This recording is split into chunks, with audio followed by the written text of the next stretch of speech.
Ah, bah c'est bon, tu peux venir. Oui, j'arrive. On y va? Oui, allons-y. Bonjour les enfants. Vous nous reconnaissez? Nous sommes les chaussettes qui parlent. Ça faisait longtemps que vous ne nous aviez pas vus. Mais heureusement, ou malheureusement, le pauvre Benoît, il est encore malade. Ah, alors c'est nous qui allons présenter aujourd'hui. Oui, on présente. Alors, on est quel jour aujourd'hui? Bah, on est lundi. Ah, alors le lundi, c'est les jeux téléchargeables, et puis après il y aura aussi la Sion, et je sais plus. Ah, mais après, c'est le Hidden Palace. Enfin, voyons. Et oui, et tout de suite, c'est les news.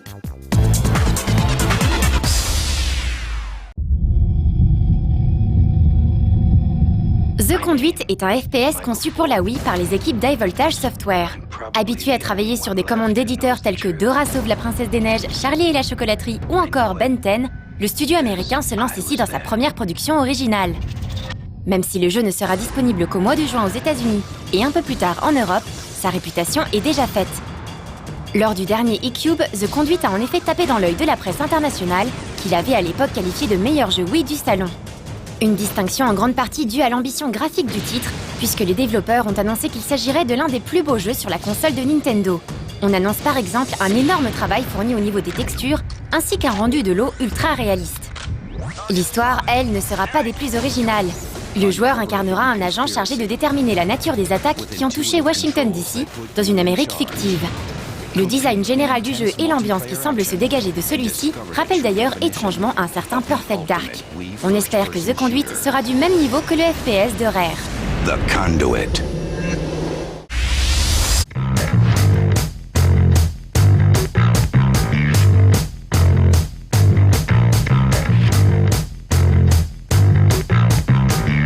Après les Jeux Olympiques d'été en 2008, Sega a récupéré la licence des prochains Jeux Olympiques d'hiver qui se dérouleront à Vancouver en 2010. À l'image des JO de Pékin, ce volet sera développé par Eurocom, une société qui a l'habitude de travailler sur cet événement international, puisque les équipes avaient déjà œuvré il y a 5 ans sur Athènes 2004 pour le compte de Sony. Vancouver 2010 sera disponible sur PS3, Xbox 360 et PC en fin d'année prochaine.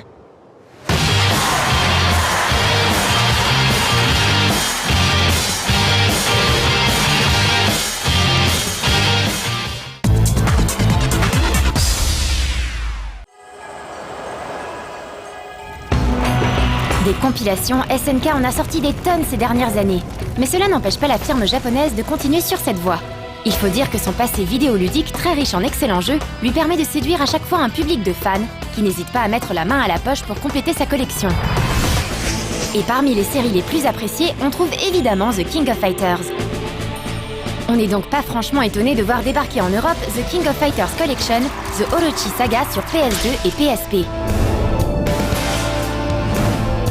Cette nouvelle compilation regroupe les KOF 94, 95, 96, 97 et 98. Pour ce qui est du contenu, on est donc servi, d'autant plus que l'on a également droit à des challenges qui imposent aux joueurs des conditions particulières pour remporter des matchs. Remporter ces défis permet de débloquer du contenu supplémentaire comme des artworks ou des morceaux des bandes-son des jeux. Forcément, ces 5 épisodes de King of Fighters ne présentent pas tout à fait le même intérêt. Les 2 premiers volets de la série, KOF 94 et 95, paraissent aujourd'hui un peu dépassés, même s'ils ont posé les bases du gameplay si technique de la série. The King of Fighters. Le 94 proposait ainsi des équipes inamovibles, avec des personnages issus de séries phares de SNK, tels que Fatal Fury, Art of Fighting ou encore Psycho Soldier.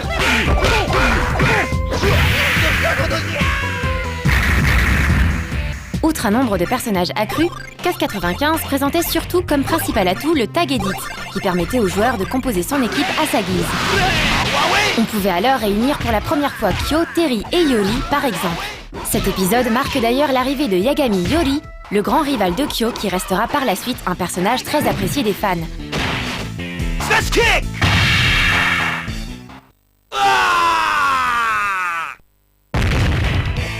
Vous l'aurez compris, pour voir un gros changement, il faudra plutôt se pencher sur KOF 96.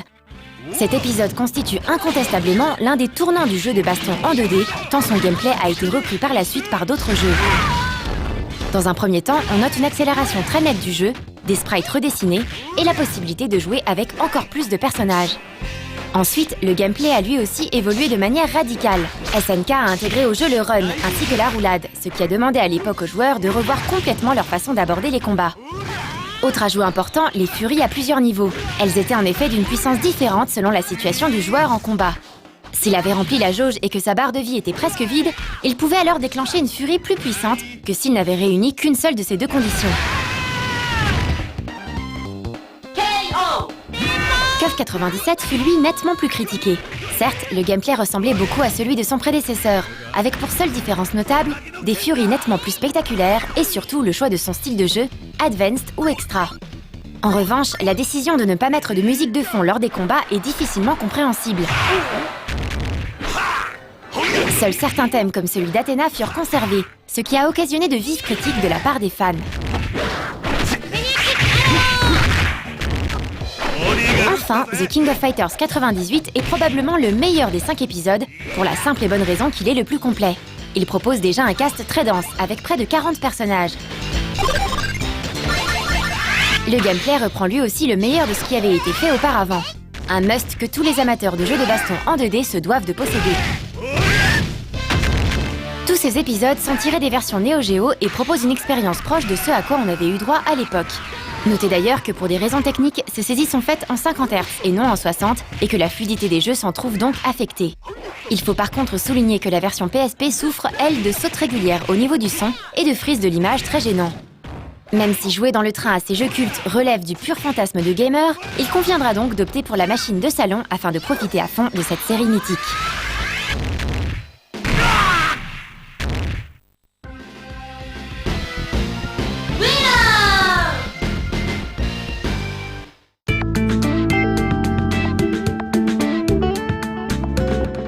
Oh, ça c'était des news qu'elles étaient bien, hein? Oh oui, ça faisait longtemps que j'avais pas vu d'aussi belles news et que je rêvais de les lancer. Oui, parce que Benoît, il est méfiant avec nous. Il dit que, en fait, on a plus de succès que lui et il veut pas nous laisser sortir. Non, il veut pas nous laisser sortir du tiroir à chaussettes. Mais c'est un peu comme le jeu là qui va y avoir la critique, enfin dans les jeux téléchargeables. Ah bon? Bah oui, c'est l'histoire d'un gars, il doit s'échapper. Pourquoi t'es en bas, toi? Oui, donc le gars, il doit s'échapper. Ah, ça doit être bien alors. Mais ça nous rappelle notre triste vie.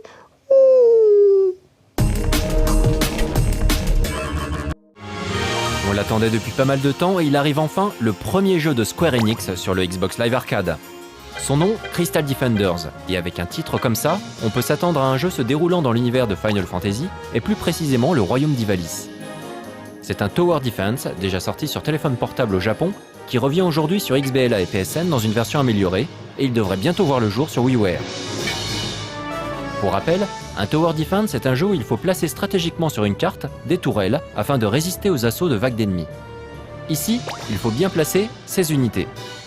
Dans Crystal Defenders, celles-ci peuvent être des guerriers, des mages noirs ou encore des archers, bref, des identités classiques dans l'univers de FF. Ce jeu étant non seulement un genre nouveau pour Square Enix et un titre estampillé Final Fantasy, autant dire que la critique ne saurait tarder dans un prochain 101%. Peggle est un puzzle game de PopCap Games, une société qui a produit un très gros nombre de jeux de réflexion sur PC. Peggle se situe cependant entre le puzzle game et le jeu de hasard. C'est une sorte de pachinko dans lequel le joueur ne dispose que de quelques billes pour faire disparaître tous les blocs orange. Bien évidemment, des super bonus et des super balles seront disponibles pour augmenter son score de façon considérable. Même si le joueur reste le plus souvent spectateur de Peggle, la mayonnaise prend bien et on devient vite accro.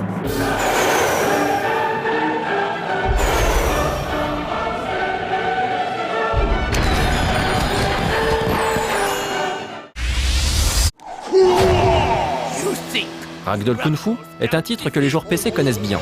C'est un jeu de baston qui se déroule dans une arène un peu à la Smash Bros. Il ressort bientôt sur le PSN dans une version améliorée sous-titrée Fists of Plastic. Les persos de ces jeux de baston sont des marionnettes que le joueur pourra customiser à volonté. Et si on pense à un certain Little Big Planet, c'est bien normal puisque la conversion est assurée par Media Molecule. Et oui, de l'eau a coulé sous les ponts depuis la sortie de Ragdoll sur Steam, et entre-temps Mark Healy, le créateur du jeu, a cofondé Media Molecule avec Mark Evans et deux autres anciens employés du studio Lionhead. Les poupées de chiffon semblent être définitivement le violon d'ingre de l'ami Mark. Ragdoll Kung Fu arrive incessamment sous peu sur PlayStation Network.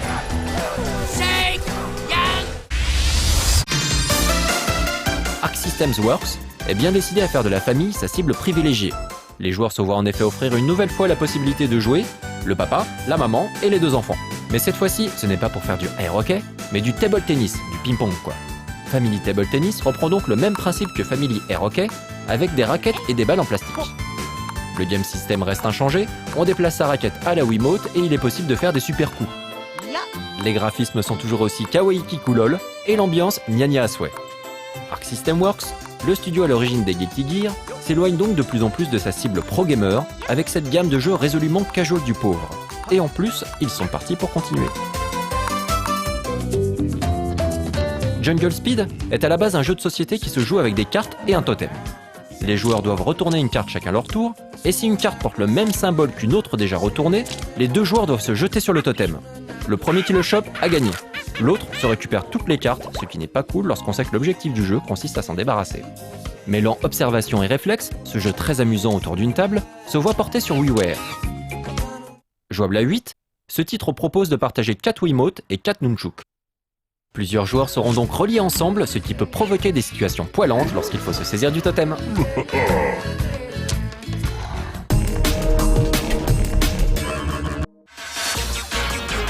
Disponible pour 800 points Microsoft depuis le 25 février dernier sur le Xbox Live Arcade, Exit 2 est un jeu de plateforme puzzle développé par Taito. Ce titre fait suite au premier Exit, sorti originellement sur PSP en décembre 2005 au Japon. Adapté par la suite sur XBLA en octobre 2007, puis sur PC au Japon et enfin sur DS en 2008, ce titre avait les défauts de ses qualités. Visuellement très travaillé avec un style graphique art déco, son personnage principal, Mr. Escape, bénéficiait et bénéficie encore d'animations très travaillées façon rotoscoping, rappelant évidemment la version 89 du Prince of Persia de Jordan Mechner. Alors bien sûr, ce type d'animation a tendance à ralentir le gameplay, ce qui avait constitué le principal reproche fait au premier Exit. Avec ce second volet, désormais disponible sur le Xbox Live Arcade, et que certains joueurs ont déjà pu essayer en 2007 sur PSP, on pouvait donc s'interroger sur les améliorations portées à un jeu, au demeurant fort sympathique, quoique imparfait.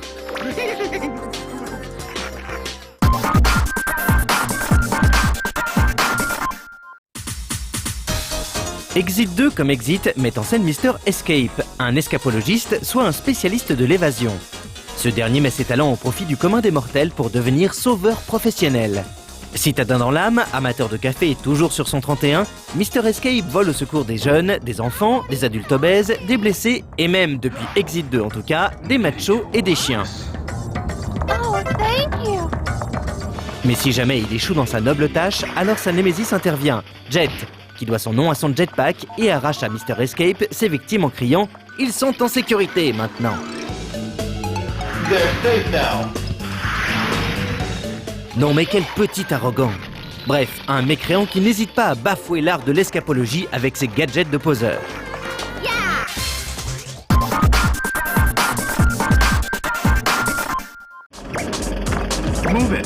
Le principe du jeu n'a pas changé d'un micropixel ou si peu. Exit 2 est simplement encore plus orienté puzzle. Mais rappelons ce fameux principe. 22 situations scindées en 10 niveaux constituent autant de défis à relever par le joueur. Ce qui fait un total de 220 niveaux auxquels s'ajoutent 30 niveaux originaux du XBLA 1.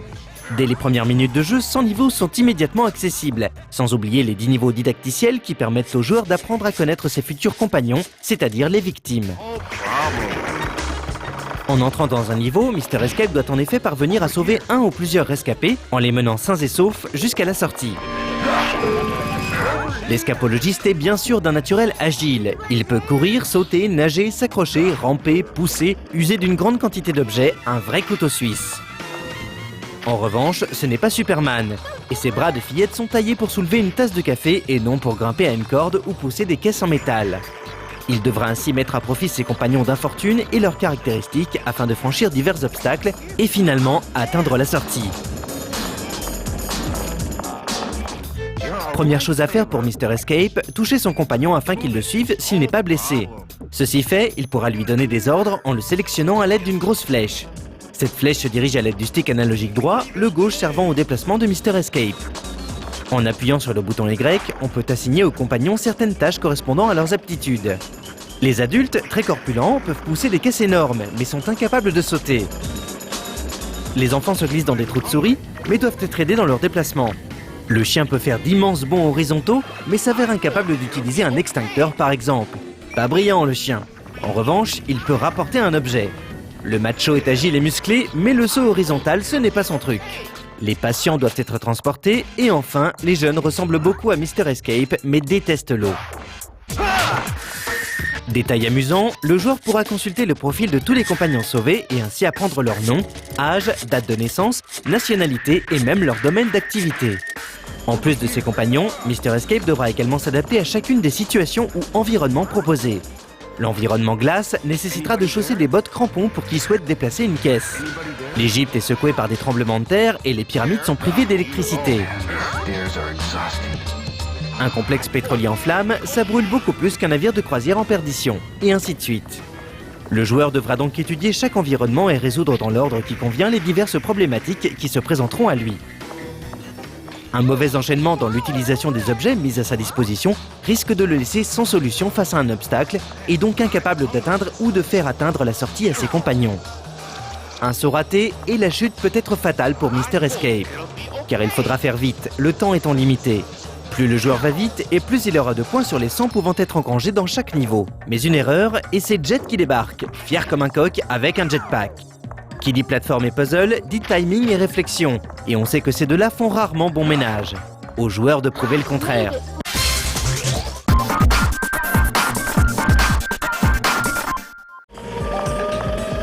Exit 2 est un titre très réussi sur de nombreux points. Une 3D de qualité dotée d'une direction artistique originale, des musiques jazzy qui correspondent à merveille à l'atmosphère très particulière dégagée par le jeu, une durée de vie conséquente du fait de la profusion des niveaux et de la perfection nécessitée pour l'obtention des fameux 100 points, des animations très soignées, des puzzles bien tordus, une certaine variété dans les situations proposées. Exit 2 ne manque donc pas de qualité. Mais les défauts reprochés au premier Exit, auquel il apporte finalement peu de choses, sont toujours là. La qualité des animations entraîne un manque de réactivité certaine chez Mr. Escape. Et pour les moins patients, Exit 2 s'avère poussif, voire carrément mou du pixel. Les compagnons, lorsqu'ils sont plusieurs dans un niveau, peuvent toujours s'empiler les uns sur les autres, ce qui rend leur sélection pénible. Et leur IA affiche souvent ses limites. Du coup, au bout d'un moment, on s'agace ou on s'ennuie. Il manque à cet Exit 2 ce qui manquait déjà au premier Exit, un pétillement. À l'image des niveaux tutoriels qui alignent avec balourdise les pop-up textuels, ce qui brise du coup le rythme du jeu et celui du joueur, Exit 2 manque de peps. Alors que tout dans le jeu s'avère rythmé et pétillant, de la musique au graphisme, le gameplay, lui, ne parvient jamais à s'accorder. Made it!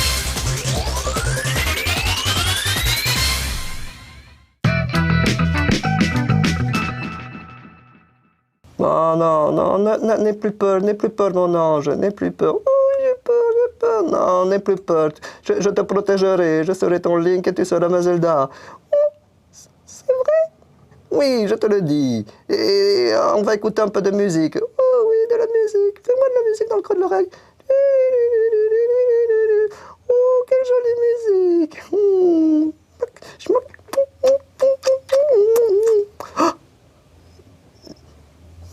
Oscillation.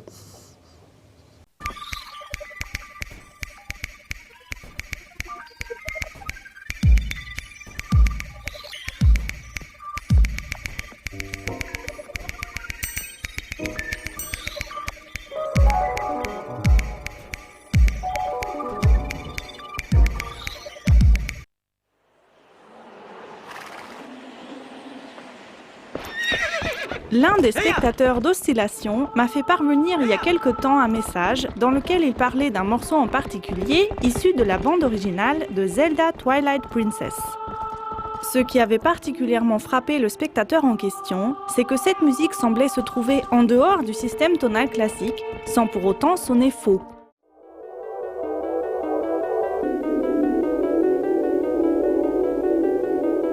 Et en effet, les sons dans ce morceau ne suivent pas la gamme tempérée comme on en a l'habitude.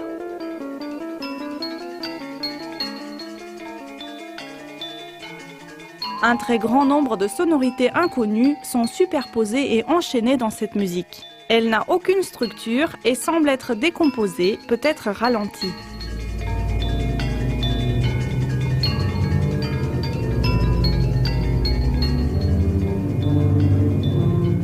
Il y a un fort contraste entre des sons lents très graves, sans hauteur tonale définie, et des sons aigus rapides, clinquants et répétitifs. Ce contraste ajoute un sentiment de malaise à l'atmosphère générale de la musique.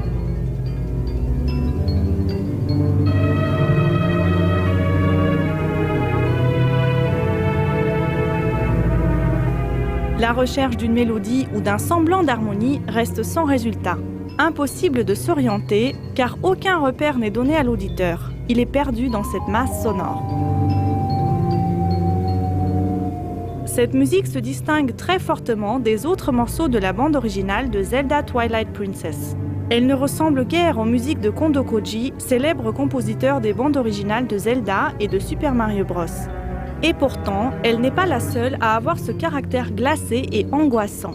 On peut trouver d'autres exemples de ce style très particulier dans la bande originale de Zelda Twilight Princess. Dans ce morceau, on retrouve les sons très graves à la base de la musique. Ponctuée par des percussions, des échos et des sons aléatoires, cette musique ne laisse encore une fois aucune possibilité aux joueurs pour s'orienter.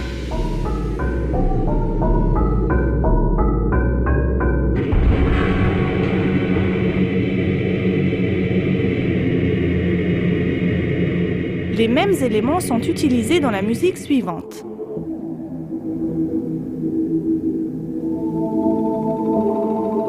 Son grave et lent, bruit aléatoire, absence de forme et de tonalité angoisse le joueur.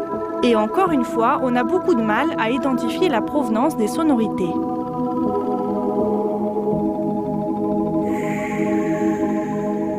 Finalement, le morceau suivant nous rappelle le tout premier que nous avons écouté, par ses sonorités de clochettes et ses basses.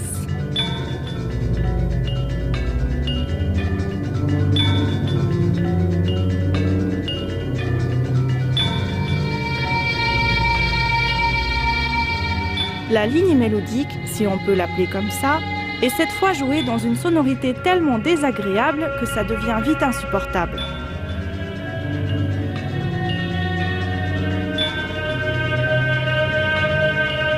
Les morceaux que nous venons d'écouter sont un très bon exemple de la façon avec laquelle une musique peut influencer nos sens. Beaucoup de compositeurs de jeux vidéo se servent des mêmes éléments, mais seuls quelques maîtres sont capables de brouiller nos sens à ce point. À part Kondo Koji, sont cités dans les compositeurs de la bande originale Ōuta Asuka et Minegichi Toru. Est-ce que ces morceaux proviennent de la plume de l'un d'entre eux? Ou pensez-vous que Kondo Koji les a composés? Dans ce cas, on ne peut que s'émerveiller devant sa capacité à se diversifier.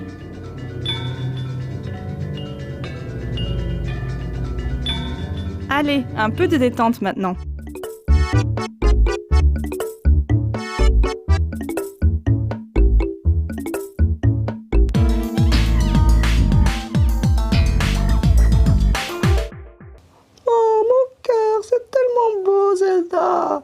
Oui, et comme je te disais, je serai ton Link. Je te protégerai même de Benoît. Oh oui, il faut nous protéger, il est très méchant.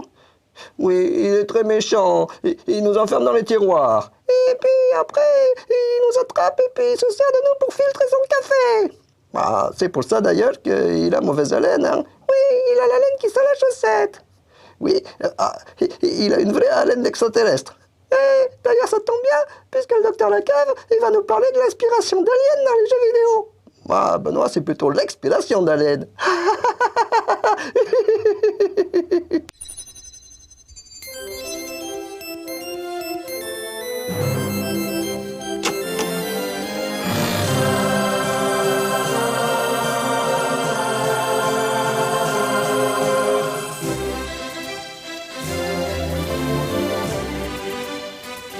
Bonjour et bienvenue dans Hidden Palace. Il y a des films qui ont su marquer toute une génération et ainsi rentrer dans l'imagerie populaire.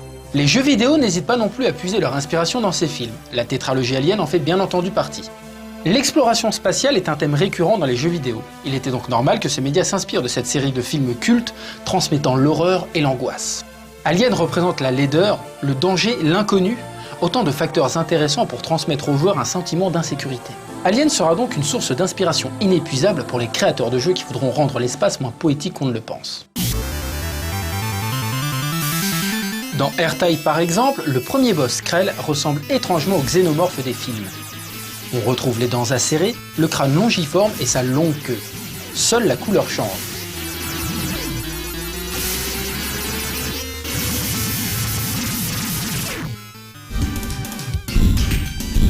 Dans Turtles in Time sur Super Nintendo, dans le niveau des égouts avec l'Overboard, des espèces de créatures génétiquement modifiées sortent de l'eau.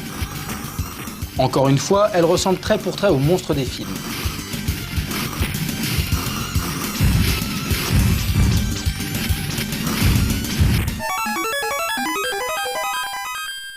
Dans la version Game Boy de Kid Dracula, Galamoth, le dernier boss, fait aussi penser à une version super baraquée d'Alien.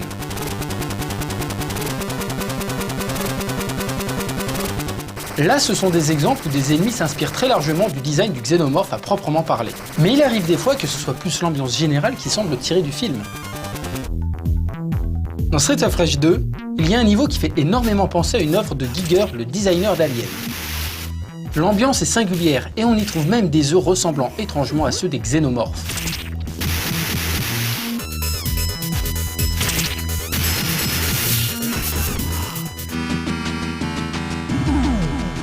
C'est un peu le cas aussi dans Alien Crush, un jeu de flipper sur TurboGrafx qui s'est fortement inspiré de l'ambiance et de l'univers graphique du film. Les noms sont déjà très similaires, mais le design en ferait presque un flipper officiel du film.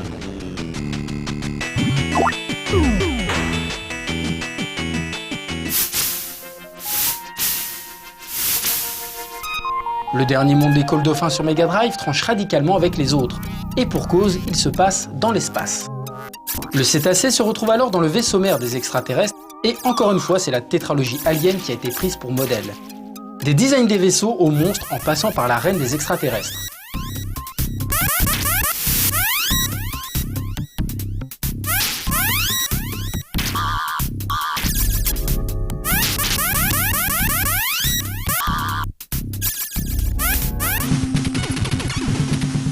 Dans Contra sur NES, on peut trouver des œufs et quelques facehuggers, mais c'est surtout le monstre Red Falcon qui fait penser à Alien.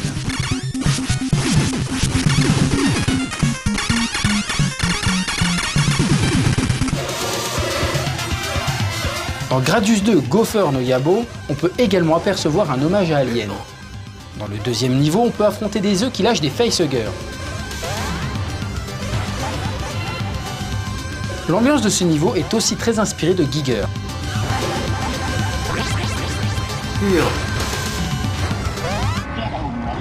Le dernier boss de Conker's Bad Fur Day est carrément un alien. D'ailleurs, pour le vaincre, le petit écureuil s'est inséré dans une combinaison de combat.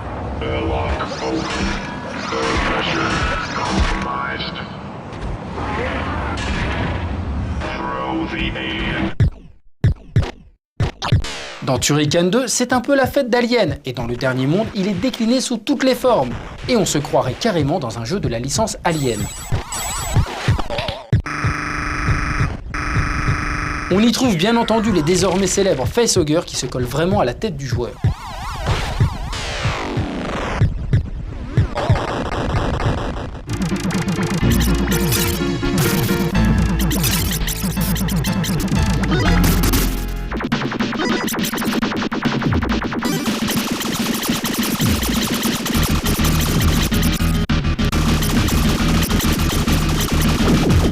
Ce ne sont que quelques exemples de jeux s'inspirant de la tétralogie. Cependant, il existe une série qui a beaucoup de points communs avec la saga Alien. C'est même une licence forte de chez Nintendo, cette licence c'est Metroid. En effet, il y a pas mal de petites ressemblances entre ces deux séries.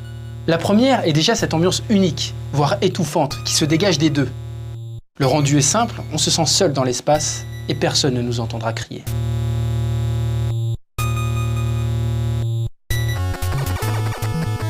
De plus, les thèmes sont très similaires. Une espèce nuisible d'extraterrestres éradique une civilisation. D'ailleurs, chacun des deux titres porte le nom d'une espèce d'extraterrestre qu'on ne découvre qu'à la fin. Les deux ont aussi pour personnage principal une femme. Si aujourd'hui cela peut paraître tout à fait normal, à l'époque c'était exceptionnel, autant au cinéma que dans les jeux vidéo. Et enfin, dernière chose, l'ordinateur de bord du Nostromo du 8e passager s'appelle Mare, soit Mother en anglais. Le chef des pirates dans Metroid s'appelle Mother Brain. C'est d'ailleurs le surnom donné à Yamauchi Hiroshi, PDG de Nintendo de cette époque. De plus, un des boss de ce jeu deviendra une figure emblématique de la série. Il s'agit de Ridley, qui est, on le devine, un hommage à Ridley Scott, réalisateur du premier film. La tétralogie Metroid semble suivre de près le déroulement des films. Ainsi, on trouve quelques similitudes entre le second volet de Metroid et celui d'Alien, à commencer par le nombre de créatures qui a considérablement augmenté.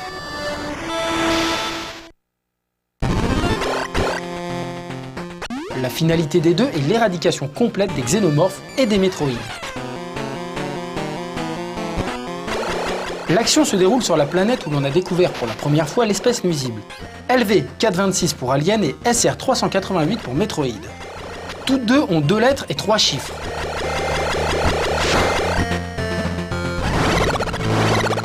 Dans le film, Ripley affronte la reine des xénomorphes, alors que Samus affrontera la reine des métroïdes.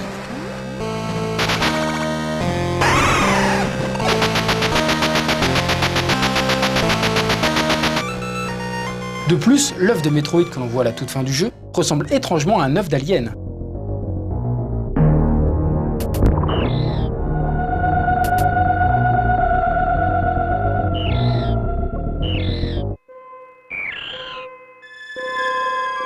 Petite exception toutefois, puisque Super Metroid ne suit pas les événements d'Alien 3, vu qu'il s'agit d'une sorte de remake du premier Metroid.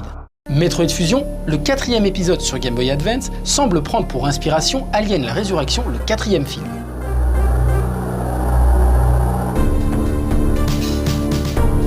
Pour commencer, Samus et Ripley ont tous deux leur code génétique mêlé à celui d'un extraterrestre. Celui des xénomorphes pour l'une et celui des métroïdes pour l'autre. Chacune profite désormais des forces et des faiblesses des monstres.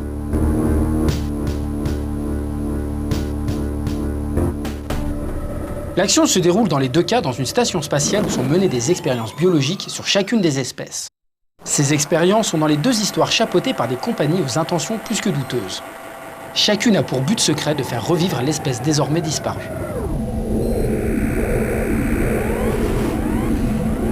Les liens entre Alien et Metroid sont étroits, certes, mais chacune des séries a su garder sa propre identité. Il est amusant de voir que les ennemis ou les niveaux inspirés d'Alien se retrouvent la plupart du temps à la toute fin d'un jeu. Ce qui démontre une fois de plus qu'Alien fait partie des œuvres les plus terrifiantes du cinéma et quelque part aussi du jeu vidéo. Alien se retrouve alors comme...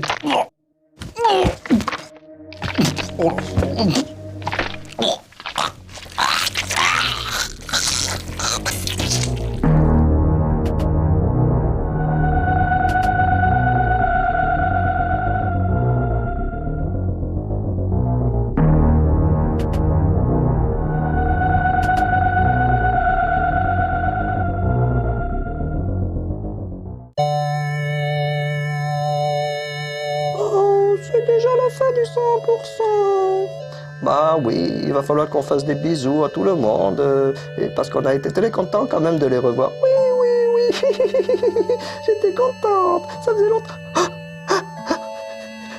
Le voilà, vite, partons.